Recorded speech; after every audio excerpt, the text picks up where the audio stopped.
أعوذ بالله من الشيطان الرجيم بسم الله الرحمن الرحيم الحمد لله رب العالمين الرحمن الرحيم مالك يوم الدين إياك نعبد وإياك نستعين اهدنا الصراط المستقيم صراط الذين أنعمت عليهم غير المغضوب عليهم ولا الضالين وإن تستفتحوا فقد جاءكم الفتح نصر من الله وفتح قريب وبشر المؤمنين بسم الله الرحمن الرحيم قل هو الله أحد الله الصمد لم يلد ولم يولد ولم يكن له كفوا أحد بسم الله الرحمن الرحيم قل أعوذ برب الفلق من شر ما خلق ومن شر غاسق إذا وقب ومن شر النفاثات في العقد ومن شر حاسد إذا حسد بسم الله الرحمن الرحيم قل أعوذ برب الناس ملك الناس إله الناس من شر وسواس الخناس الذي يوسوس في صدور الناس من الجنة والناس إن الله وملائكته يصلون على النبي يا أيها الذين آمنوا صلوا عليه وسلموا تسليما صلى الله تعالى عليه وعلى آله وصحبه وسلم تسليما سبحان ربك رب العزة عما يصفون وسلام على المرسلين والحمد لله رب العالمين. Thank you very much, Imam C. Bishop Odiko, you have the floor, please. Gracious and eternal Father, we ask, Lord, of your goodness, your mercy, and your grace that you look kindly upon this nation, the Gambia. We pray that you grant discipline in all sector of life, that there will be respect for one another, and that our lives will be ordered in an orderly manner. So, Lord, as we deal with one another, that our dealings will be clear, clean, and plain. We ask that as we continue our sittings in the Trrc, that you will uphold each and every one that will be here, and that you will grant that the truth and nothing else but the truth will be discussed here, and that you will grant by your healing power healing and reconciliation and reparation for all that are concerned. This we ask through Christ our Lord. Amen. Amen. Thank you very much, Bishop. Council, are we ready with today's witness? If we are, we may get him in. Mr. Chairman, yes, indeed, the witness is here, and we are ready to proceed. Thank you. Please proceed accordingly. Thank you.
Mr. Osha, you may please administer the oath, please.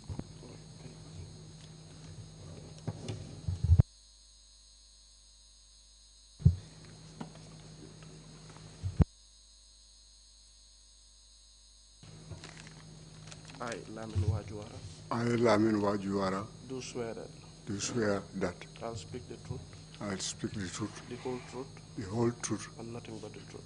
and nothing but the truth. So help me God. So help me God. Thank you. Thank you.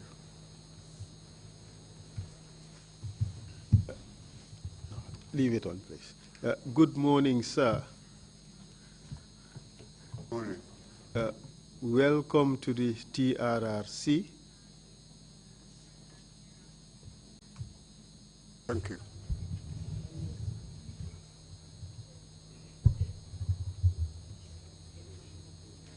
Sir, we just wish to say thank you for agreeing to come to appear before the TRRC in spite of your current health conditions. Thank you. You may choose to wear the microphones, if the earphones, I meant to say, if that would be helpful to you. Thank you. My name is Esa Fal. I am the lead counsel, and I'd be asking you questions with a view to aiding you to tell your story to the Gambian population. Thank you. That will be welcome. Sir, you have provided us with your curriculum vitae, so I would go through it with you and ask you questions with a view to confirming the information that is contained therein. Thank you. Thank you. Thank you. Yes. Your full name, sir, is Lamin Wajuara, correct? That's correct. That's correct. And you were born on 2nd October 1943 at Dankunku village in Nyamina, Dankunku district. Is that right? That's correct. And your current address is at Birkama, Kombo Central District. Correct. You went to Dankunku School from 1951 to 1955, correct? Correct. And you later went on to Kaur School from 1955 to 1957. Correct too. You entered Armitage High School from 1957, and you remained a student there until 1961. That's correct. And you went to Gambia Teachers College in Yundum from 1961 to 1964. That's correct. And from 1964 to 1967, you went to University of Sofia in Bulgaria, That's correct. where you attained a BA honors degree in history. Correct. And between 1967 and 1970, you obtained a master's degree in contemporary history with special reference to Africa from the same university, University of Sofia. That's correct. And in 1970, you returned to Gambia and joined the civil service and started as Assistant Secretary at the Ministry of Education. That's correct. From 1970 to 71, you became a Senior Assistant Secretary at the Ministry for Local Governments and Lands. Correct. Thereafter, you became a commissioner in various divisions, Western Division, North Bank Division, and Upper River Division between 1971 and 1976. That's correct. Between 1976 to 80, you became a politician and participated in elections. That's correct. the CV is long, sir. You have had a distinguished career in government. I think it shows that you have served also as commissioner with special grade in Upper River Division, in McCarthy Island Division, and in Lower River Division. Pretty much all divisions in the Gambia, sir, correct? That's correct. You have also been a member of parliament for Nyamina constituency, 1992 to 1994. That's correct. And you became a political activist to try to push a return to democracy in the Gambia. That's correct. You, in fact, became the national organizing secretary for the UDP party. That's correct. And you became secretary general of the National Democratic Action Movement. That's correct. And at some point in between, you also served as minister in the Jammeh government. That's correct. Thank you very much, sir. You were arrested at several times in your political career. That's correct. Can you tell us what happened in 1994 and how you came to be arrested during that period? I was arrested as I anticipated, because the regime at that time did not want an opposition at all. And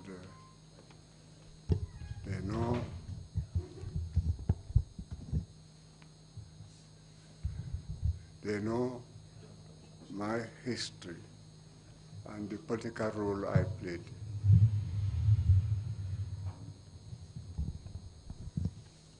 During that time. So in actual fact, what transpired was distrust between myself and the regime all the time. And I said, when the coup d'etat took place, I think I was very, very dumbfounded, because at least there was no cause for democracy.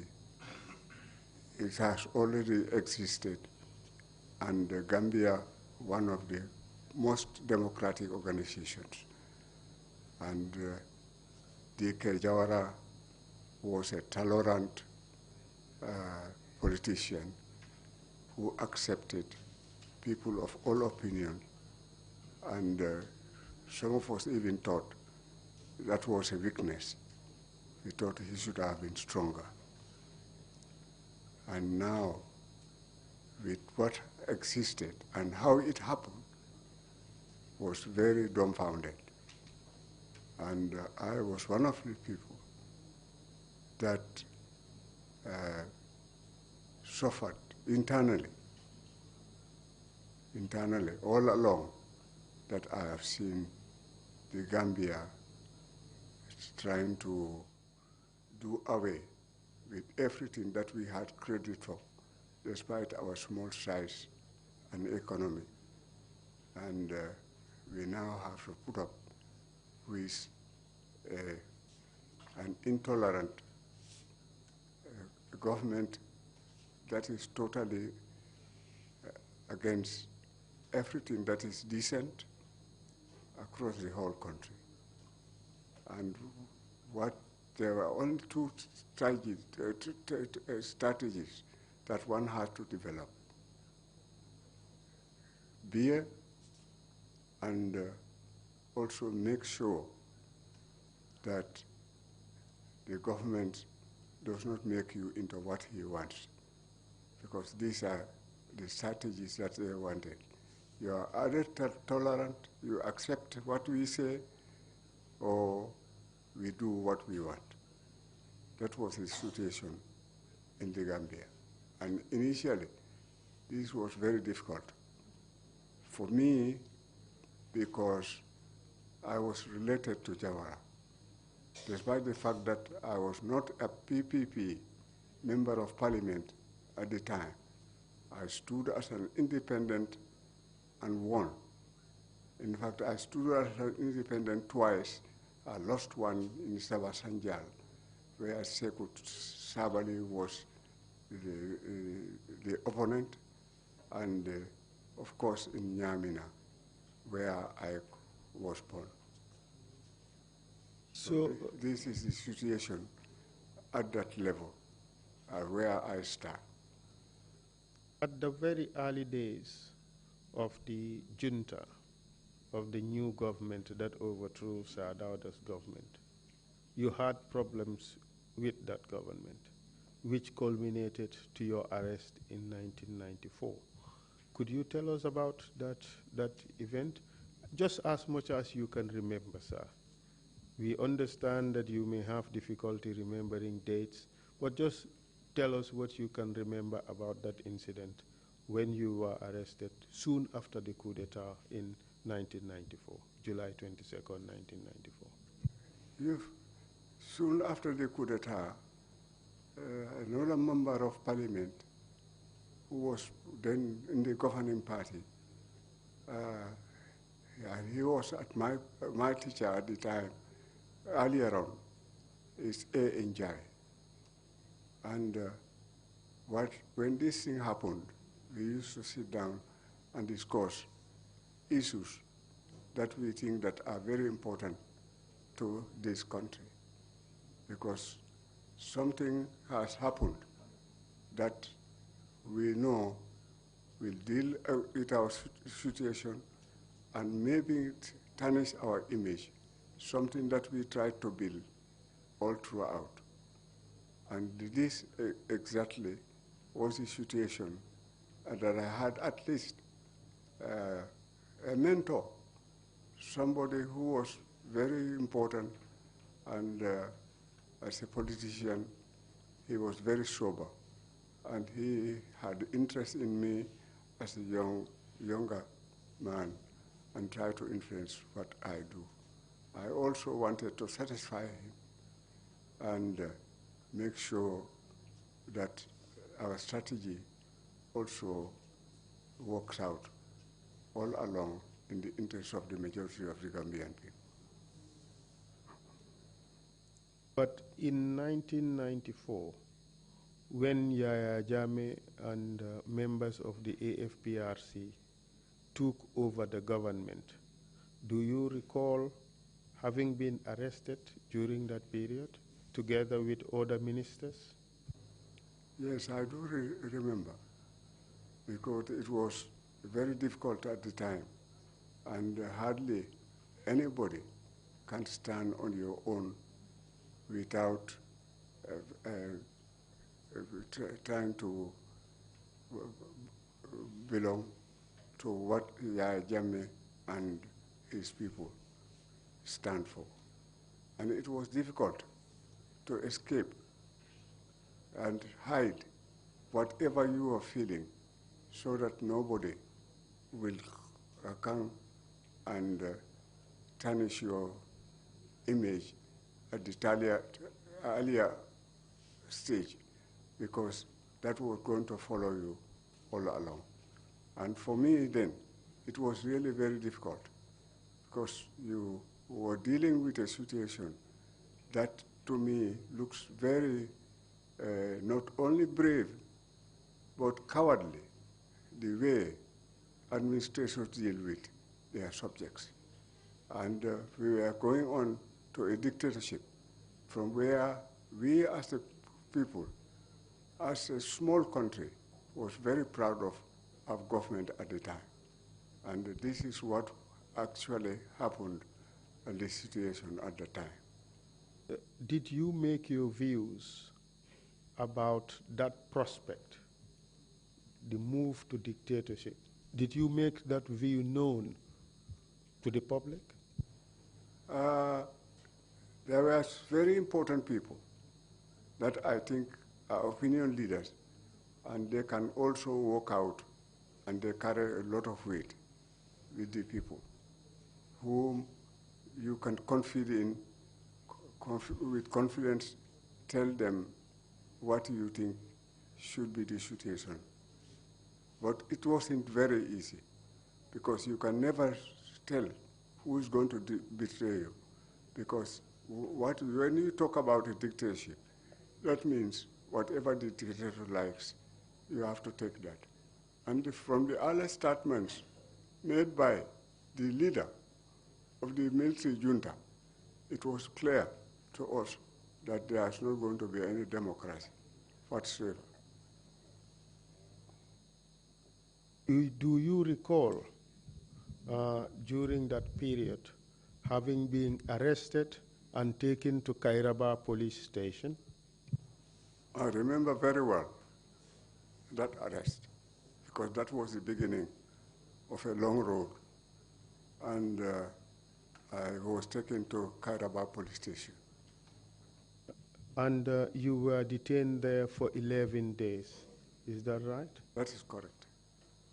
And thereafter, you were taken to Janjambure prison for 3 months, correct? That is correct.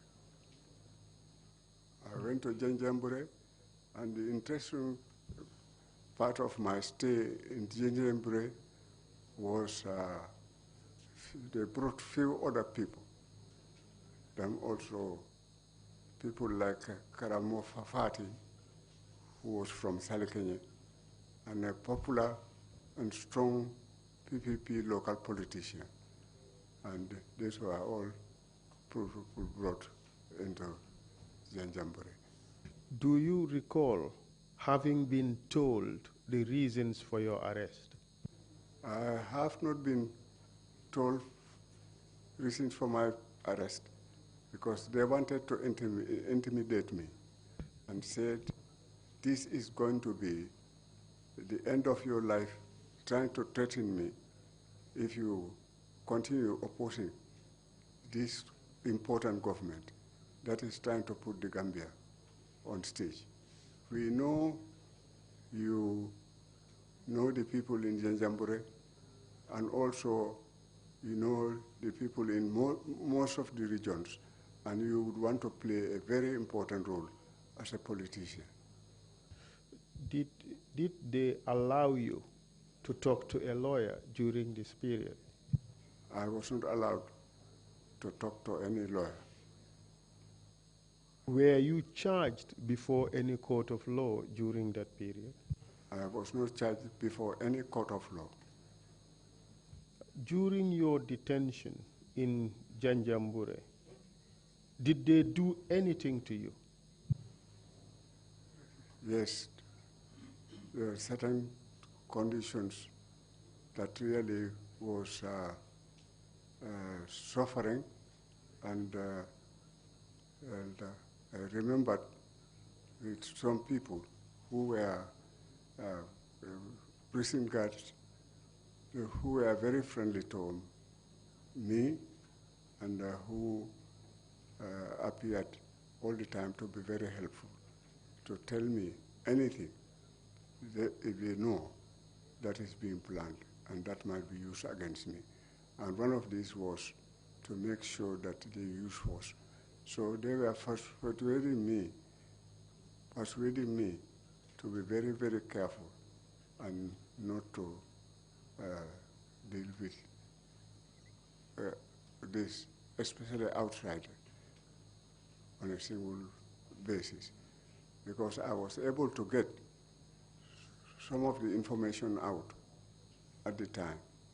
And I can tell you that that is how I got in touch with lawyer Usainu Dabo at that stage. While you were at Janjambure prison, did you have occasion to see a person called Sana Sabali? Sana Sabali, it was when I was transferred. When I was transferred to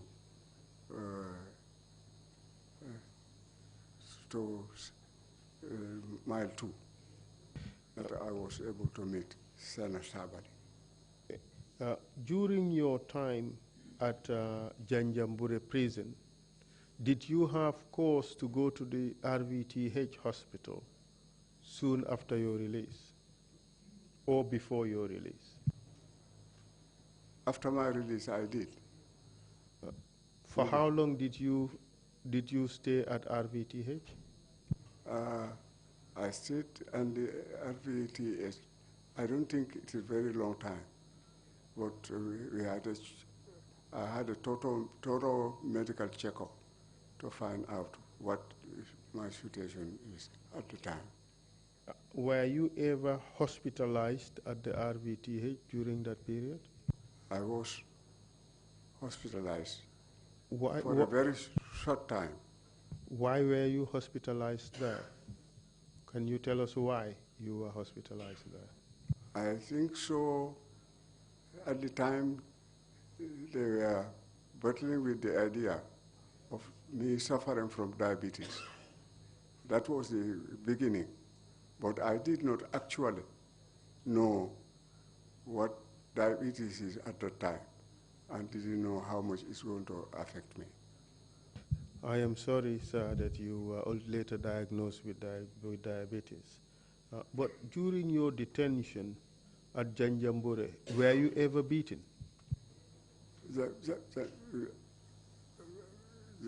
Janjambure, I was threatened. The threatening was the most serious thing because I was put in a small cell where anything could have happened to you if you stay alone. And of course, I know some of the prison officers who were with us there, and they tried to help me to make sure that nobody does anything that I will suffer from later on in life.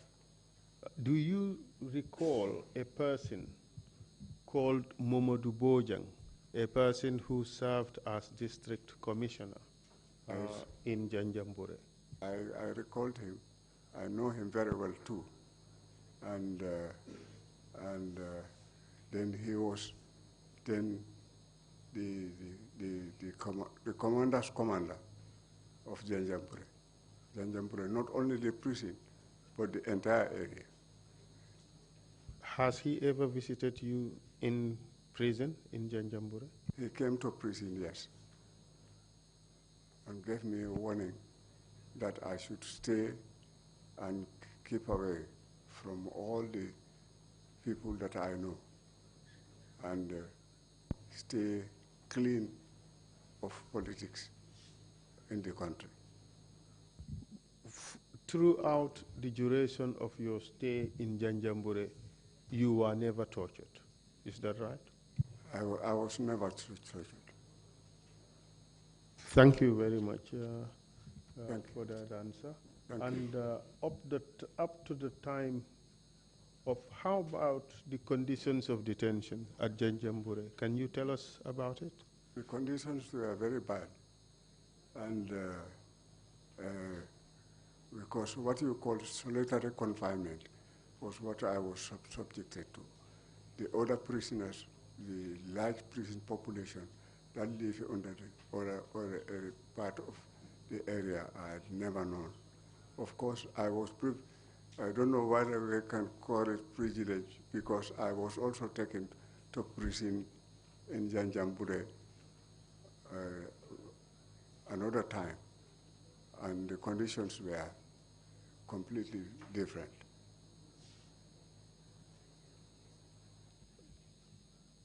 Tell us about the food in Janjambure at this time. Nobody complains about food. What we wanted was just to have something to eat, because that was what we were concerned about, and not the quality of the food or what you like and what you have at home or what you do these things. These are not things that nobody would ever worried about. So after you were released from Janjambure, did they tell you the reasons why you were arrested and detained there? They never told me. Of course, there were some senior members and who were very sympathetic to my conditions because they had known me and they were prison officers in Janjambure. But in actual fact, I had always told them to be very careful and stay clean so that we will not have a repeat of what is happening. Because what we have now is detention without charge. So these are just things that any dictatorship can do. And that's what we have found ourselves. During the period of your detention, did your family know where you were detained? I could not be in a position to know because really I don't have any access to anybody. And at one time, one district chief, Jalaman Keta, came to visit a prison, some prisoners. I don't know whom they are, but he comes from Kuntaur, and he found me and he showed me. And I told him that some of my family members and of course some really close relatives are in Cabo. I want him to tell them this information. I don't know whether through that information they were able to know that I am in Janjambure and I'm still alive. Did you ever receive any visitors while at Janjambure prison? No, I did not visit. I don't have any visitors. I know that there are most people around because the whole of Janjambure were concerned because I was commissioner in this area. I stayed with these people. So the concern was there. But I don't know, actually. I can't say. So in a sense, you were telling us that you were arrested and taken to Janjambure for 3 months, Yes. kept in solitary confinement. You had no visitors. You were not informed why you were charged. You were not taken before any magistrate. That was the situation, correct? That was the situation. It was exactly the situation. So after you were released, this was in 1994, you were subsequently arrested with a person called Imam Kausu Ture. Do you remember that? Imam Karamo Ture. Karamo Ture, I beg your pardon. Yes. Yes. Yeah. Can you tell us about that? In that day, I was asked not to stay at home, not to leave. The information came from the police giving me that order, but I did not know for what reason. And then after, from some friends told me that there was some squabble over the mosque, the condition of the mosque in Brikama. And he is the Imam Ratib of the Brikama Mosque and Karamoture. And I did not know all the details, but I later learned that there was some quarrel over the Imam of Brikama, the conditions there, and what has happened to the people and what has been happening religiously in the community. And then later on, at night, I had some people knock my gate door. And when I went to open the gate, I saw like Karamoture in a vehicle. I was very much surprised, but I had to information which I could not confirm. It was true. And I was also picked. And on our way to mile 2, I asked Karamo a question or two on board and said, what actually happened? Why are you coming? Why were you here? And he said he could not give me answers to that, but he thinks that the government has a hand in the whole thing. And then we were taken to mile 2. The last petrol station before reaching the bridge, we found some people. There were a group of hooligans, boys, with Baba Job, and they stopped the vehicle. And they started fighting with me, because the Imam was sitting inside the vehicle, but I was pulled out. I had to come out and also defend myself and drop a 5 with them. Then he had my hand and fingers broken, and then I was assaulted when I also stood a fight. Made sure. But there was one of the drivers. He was overexcited. He was so angry with what was going on. He came out, and he nearly ended up in a fight. And of course, we had some of these people leading Baba Job saying that let's kill them, let's kill them, let's kill them. And then there was a scuffle with me, and I had a broken hand. It was later on that the military had to intervene and stop them. And then together with the Imam, we were all taken to mile 2, and where I was dumped with the Imam in one cell for the night. In the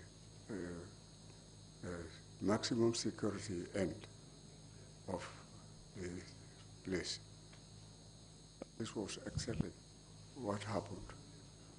Faithfully, I was lucky that the pain that I had, because the way they wanted to treat it, I would have been killed at the bridge if it had not been the intervention on a few soldiers that were really concerned about what happened at the time.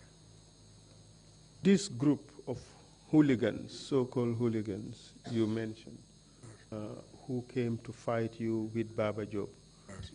can you recall how many people were involved?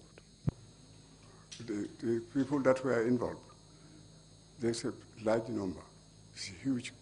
It's almost a cold crowd, because I think it came in a truck.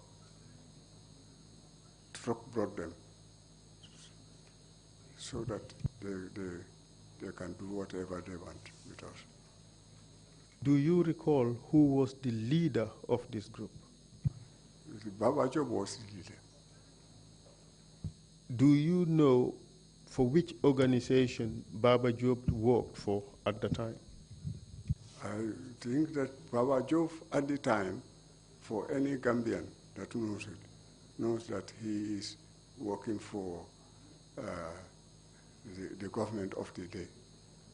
That's why he was doing all that was possible. And of course,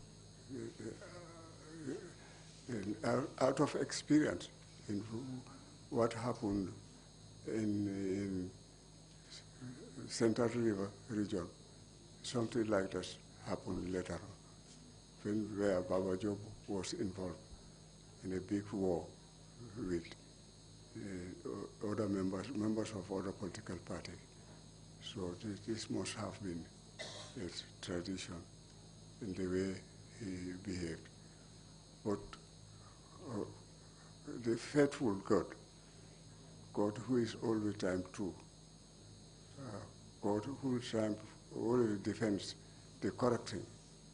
What happened later on was known historically to everybody, because Baba Job, he created a lot of problems, and he was fighting everybody, but he ended up fighting the man he was fighting for. That is Yahya Jammeh. That was exactly what has happened. And I remembered Baba Job being taken to prison together with me. He found me in prison, maximum security prison, when I was taken there by the administration, that Baba Job also was one of the victims, and I left the place and left Baba Job and went. And I remembered what actually happened to him. They brought him dead, his corpse was brought, and there are somewhere where he belonged. And he was buried, but I had refused to go and pay respects to people who were attending his funeral. I did not do anything. I did not get involved in it, but I was really, that should not have been normally my position as district commissioner for somebody who has died and who was dead when he was in the hands of his detectors, because he was also part of the whole system. So when you said that Baba Job was working for the government and that he was working, later you said he had problems with the same government that he was working for. Yes. And you mentioned Yahya Jammeh's name. Yes. I just want to clarify this. Yes. Was he actually working for the government, or was he working for Yahya Jammeh? He was working for Yahya Jammeh and not for government. Thank you very much for that clarification. Thank you. So on that particular occasion, you were attacked at the bridge or near the bridge. You were under arrest with this imam, the imam of Birkama, being taken to Mile 2. Were you at that stage under the custody of the police when you were being taken to Mile 2? Yes, I was under the custody of the police. So you were attacked by Baba Job and his group in spite or regardless of the fact that you were under police custody at the time? Oh yes, because at the time, Baba Job was so powerful. He was more important than any policeman. He can do whatever he likes. So now tell us what happened when you arrived at Mile 2 prison. When I arrived at Mile 2 prison, I was taken to a cell together with the Imam Ratib of Brikama, like Karamoture. And I remembered him at that night. He was telling me that this will never end in peace, and that he is sure that Gambia, with all the prayers that we have across the world, across the board, that there'll come a day, and we are getting nearer to that day, that this whole nonsense will come to an end. I remember him telling me that at night. When you arrived at Mile 2 prison, were you ever informed of the reasons for your own arrest? I was not informed any reasons for my own arrest. Were you showed any warrant of arrest? I was not shown any warrant of arrest. I know they are all powerful and they can arrest you whenever they like. were you informed of reasons for your detention? I was not informed of any reasons for my detention. My detention had something to do with the fact that I was anti-government. Were you showed any warrant of arrest? I was not shown any warrant of arrest. Were you taken before any magistrate prior to your detention? I was not taken before any magistrate prior to my arrest. When you arrived at Mile 2 prisons, were you processed in any way? We were not processed at all. We were just taken to a cell, and I found the Imam Ratib just pushed in, and I also came and they locked the door. While you were there at Mile 2 prisons, were you ever beaten at all? Of course, we had several threats, and this has happened because that was not my only time I was taken to Mile 2 prison. I later on also went to Mile 2 prison several times. Can you tell us about the conditions of the prison at this time? Because we are at the maximum security, the conditions are very, very bad. In fact, in the cells there are no beds at all, and one has to lie down on the floor. This was the condition at the time. Were you allowed visits by family members? No family members visited us. I don't think that anybody would want to visit us, especially put that public soda and open, and everybody knows. To be associated with me at that time would mean trying to commit suicide. Were you given access to a lawyer? I was not given any access to any lawyer whilst I stayed in Mile 2 prison. The only time I have access to a lawyer was lawyer Usenu Dabo, and this was during the court case in Brikama.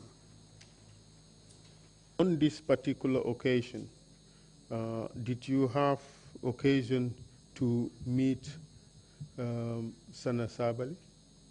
I met Sana Sabali in prison, and he was, I think, a cell between us. There was somebody between us who lived in that cell, and Sanad lives in the other cell. But we can whisper to each other and talk, because I was very much interested in trying to know what actually happened and why Sana was there. And I did all these things there. We had that close relationship, so that I wanted to know. I wanted to know what actually happened and what was behind it. And I remember telling him that they created the entire situation because they staged a coup d'etat against a democratically elected government. And not only that, they also allowed these people to do whatever they like. This is what is happening inside this thing. And I told him that the fact that he knows me and I live in Brikama, and he must have created that situation, because when he is going home and proceeded through Brikama, there were, of course, some anti-government people that were shouting and ironizing him all the time. He was on his way to his home village. And now that he has seen what has transpired, I told him this several times, that it was wrong what they have done, and he has now seen what has happened to him. But this is not going to be the end. This is going to continue to go. We are fighting for justice, but he was a victim of a victim's victim. While in maximum security wing at Mile 2 prison, and Sana Sabali was there, Yes. did you notice anything happen to him? To Sana, Yes. at the time, Yes. I can see that he was very sad, and even if you want to speak a little bit louder so that others will hear you, he would not want it. He would want you to whisper to him, and so that he knows. He was very much interested in what was going on outside, but he is not the person who would want you to shout. Because I remember telling me that you still have Baba Job to contain. Was he beaten while you were there in Mile 2 prison? Sana, he was beaten before I arrived. He was beaten before I arrived. How did you know that? Because he told me, he himself, he was really, at one time, he said, if he had not had medical attention, he would have died. This was a period before your long detention of 13 months, correct? Yes, this is very true. So it must have happened in 1995.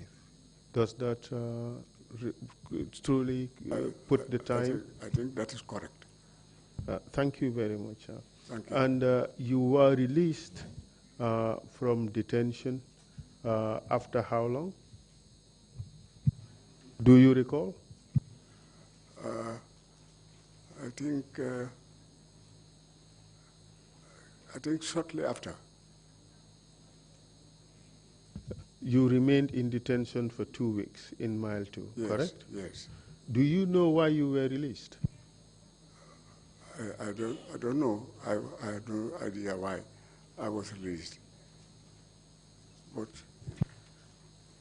You explain the circumstances that led. Can you explain what you saw as at the time you were released, what you knew?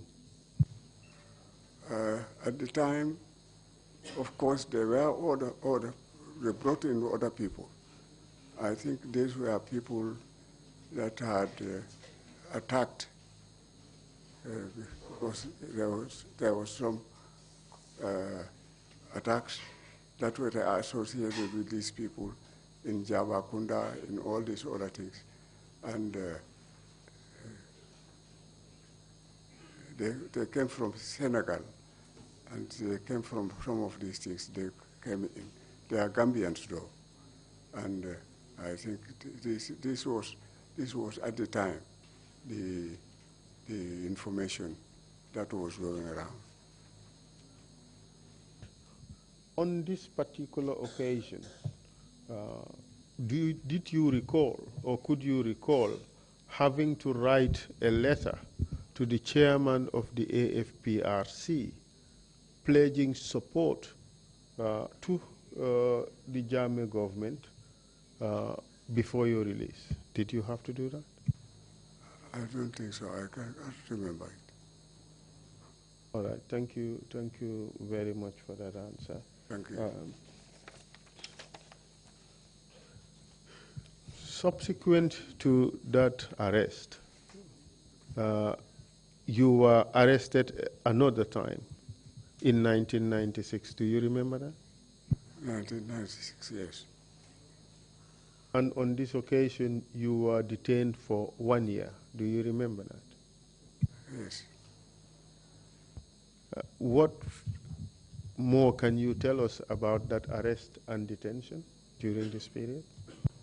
That arrest and detention took a very long time because I spent some time in the police stations, especially Karaba police station.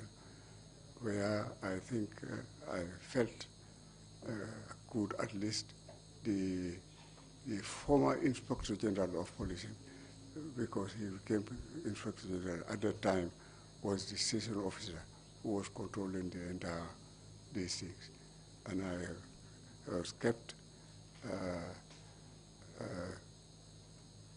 with a bit of freedom staying in this police station.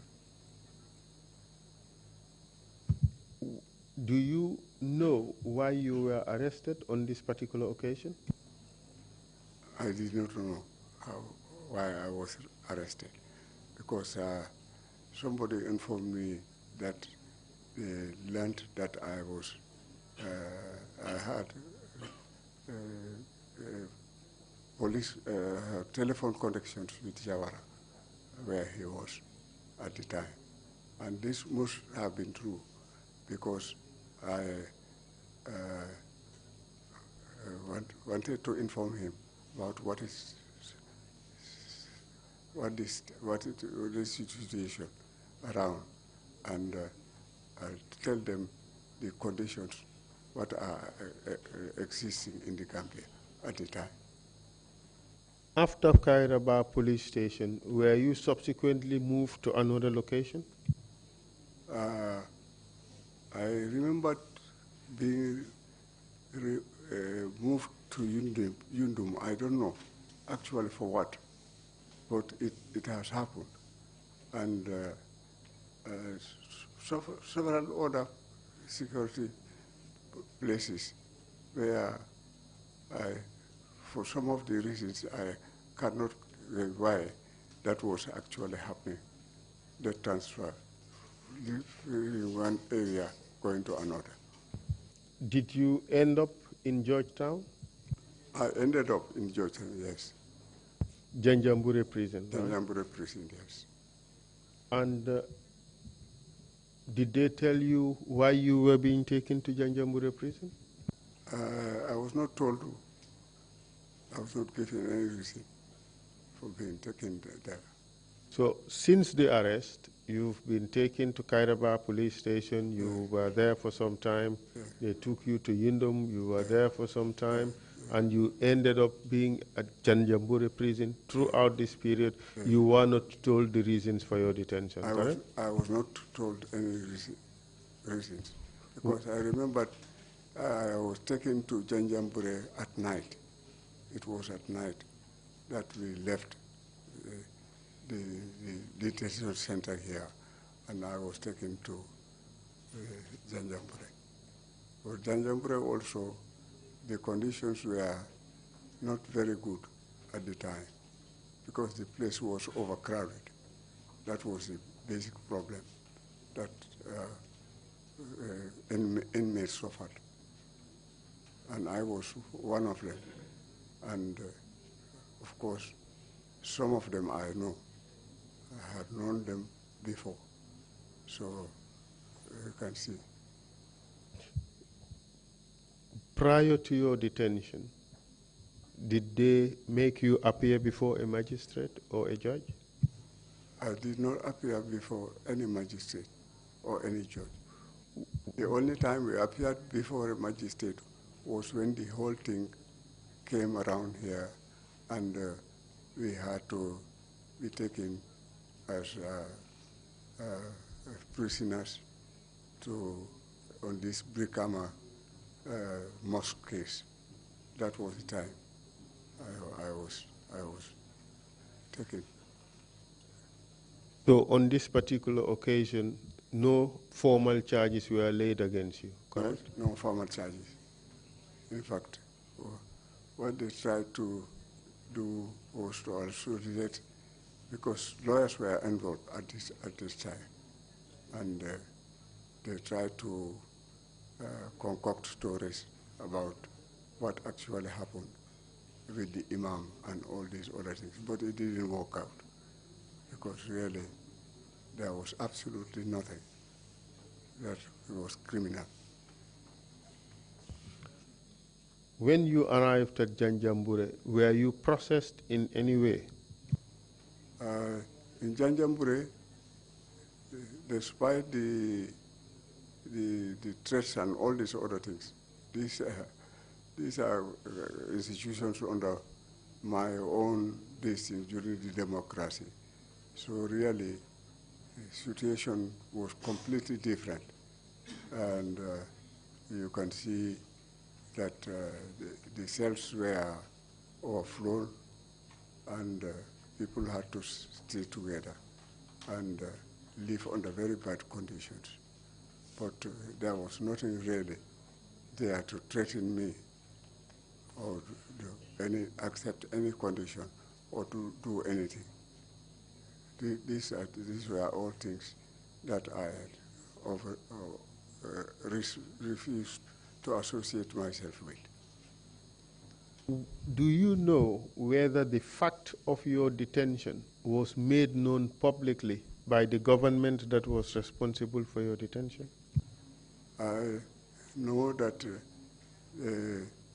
there was only speculation, and people get more threatened if they don't understand the situations that was happening at the time, especially to people who on these conditions, their images were in their hands, and they can do whatever they like with it. So this was actually that was happening, threatening people, indirectly trying to threaten them without actually coming out with the facts. There was a special report that was issued by the Gambia News and Report magazine. I have in my hands an edition of 11 to 17 February 1997. And in that magazine, you were in fact accorded the lofty position of Man of the Year. And the headlines read, this is an exclusive interview with Man of the Year, Lamin Wajuara. And you are reported to have said the following, quote, "I am not bitter about my detentions," unquote, even though alliterations. And in that magazine, at page 18, it says something. But before I go into what it said, do you remember ever seeing that that newspaper, that magazine? Could you take it to him to see it? Do you remember seeing it? Yes, I do. Ah, okay. Then, since the witness has confirmed, then it's not necessary to. Yes. So you remember it. Actually, yes. I got the copy from your family. Exactly. I just wanted to refer you to a particular paragraph. Yeah. And just a moment.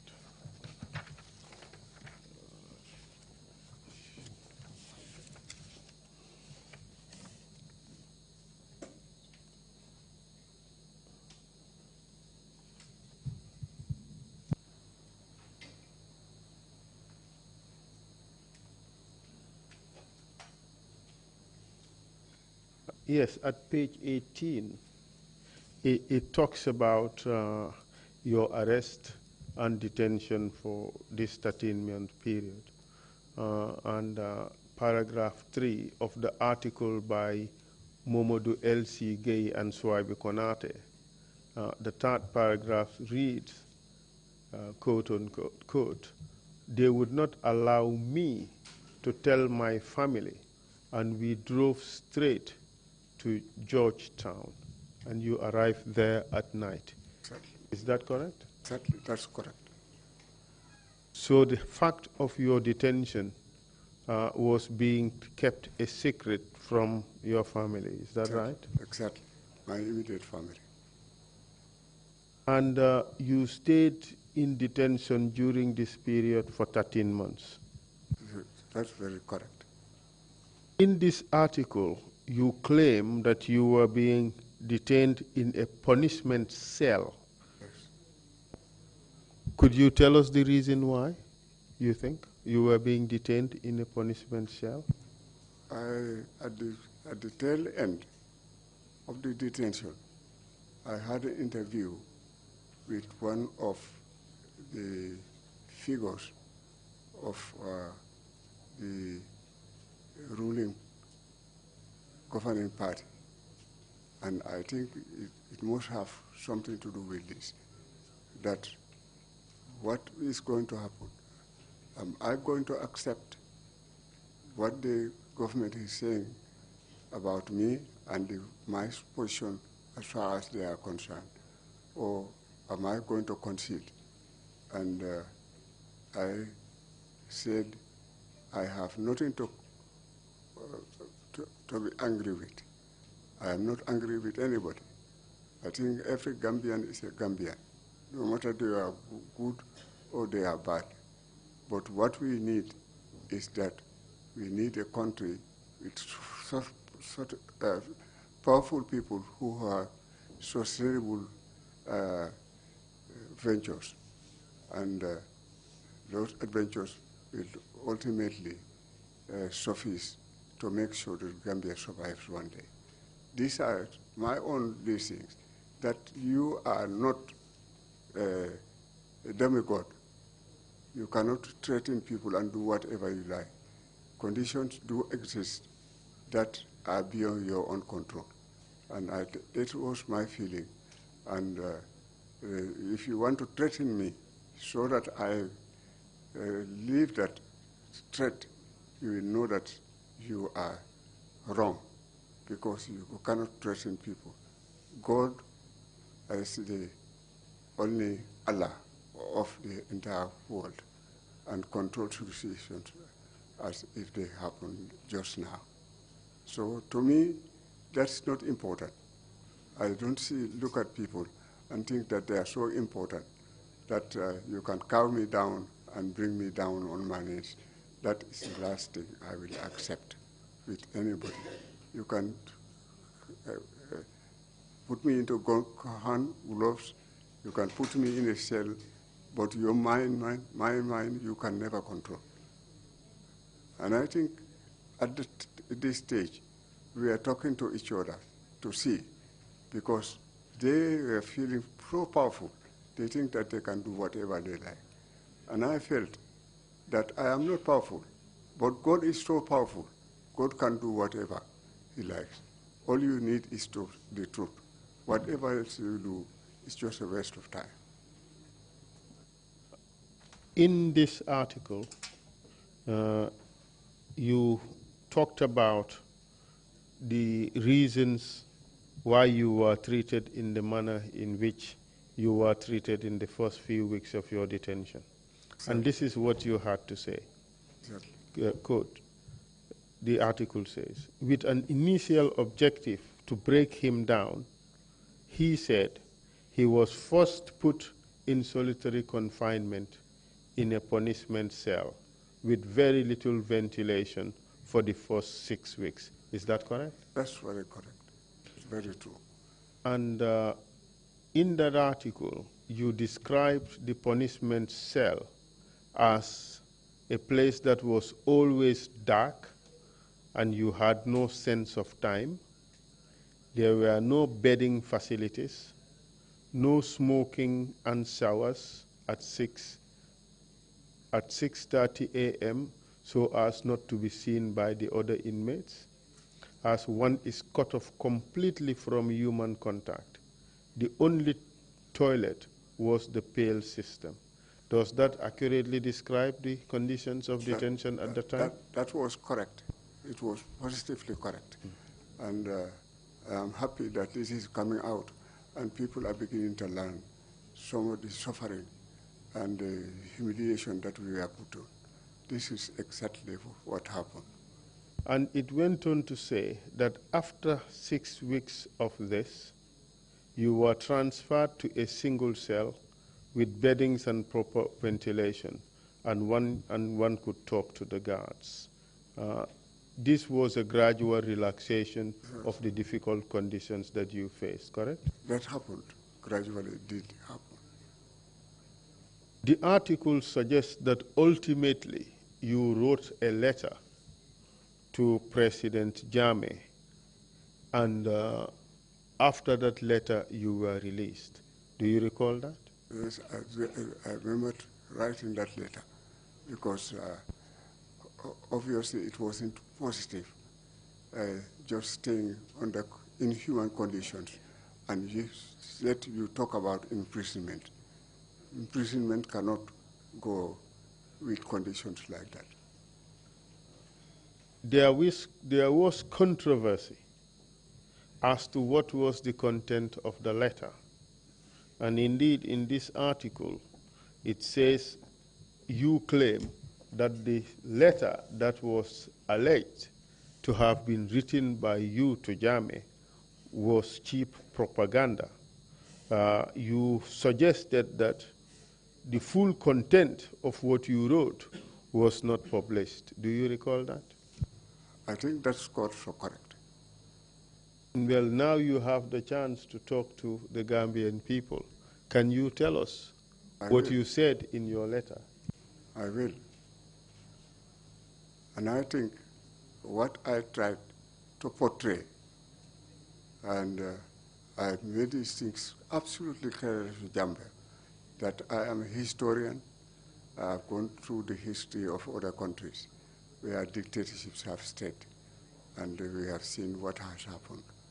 I think there had never been more people than Hitler, and what they have done to their own people, what they have done to all these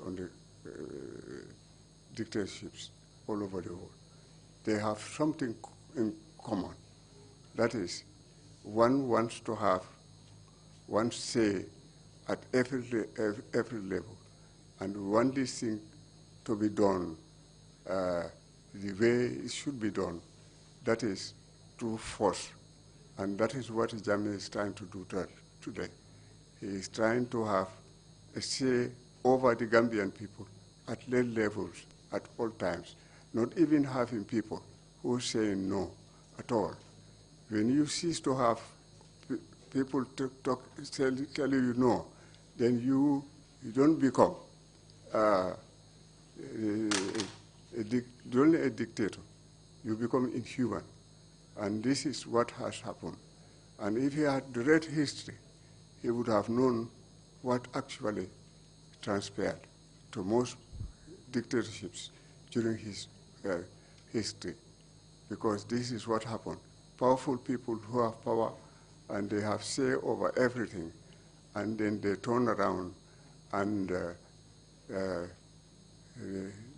they brought down. And this is what is also happening in a small way. The Gambian people are against what is going on now because there is no democracy at any level. We enjoyed certain conditions before, despite the fact that they were not very powerful, they did not show power, and they existed as a government that belongs to the people. And it is very interesting that what is happening now at that time needs interpretation, and Jammeh needs to be cautioned so that he will know actually. And I said, we are the people that love you, people who are telling you what to do, not to play with power, because power can be dangerous. And this is what is already happening to the Gambia. These were some of the explanations that I've given him. That's why it's important to read history and interpret it rather than just accept conditions and situations as they. Thank you very much, Mr. Joara, for answering my questions. It's 5 minutes to the first lunch for the first break period. So, Mr. Chairman, I hand over to you, sit in case you wish to ask questions. Thank you very much, Counsel. Just before I turn to the witness, can you confirm that the article that you were reading from in its entirety would be submitted as an exhibit. Indeed, Mr. Commissioner, Mr. Chairman. Yeah, thank you very much. And thank you very much, Nkotoke. Good to see you. I haven't seen you for years. Thank you. I grew up under him in Hermitage and Undum College, so that's why I'm calling him Nkotoke. If I can just take you back to the first solitary confinement in Janjambore prison for the 3 months that you were there. Were you visited by any medical officer from Bansang Hospital, possibly? No medical officer visited me. Thank you very much. Commissioners, do you have any questions? Otherwise, we'll take them. Yes, I'm Commissioner Carr. Thank you, Mr. Chairman. Commissioner Carr, I have a question, and I'd like to know how the trials and tests that you've gone through, how the arrest and threats, how did they really affect your family, especially your children? Well, it affected them in how it's just normal, and but it also affected them positively in some aspects, because they grew up being very strong and knowing that this is the situation that they have to face as their father was being subject to conditions like this. And I can say even today, I look around them and set out to say, these are the very best people, because at the time when they were all looking up to me, and these are the situations that actually happened. And they stayed strong. They're still very strong. And I think that truth will sustain them all along. Thank you. Thank you. If there are no further questions from the commissioners, we will take a 30-minute break, and we'll be back here at 12 noon. Thank you. Meeting is adjourned. Thank you.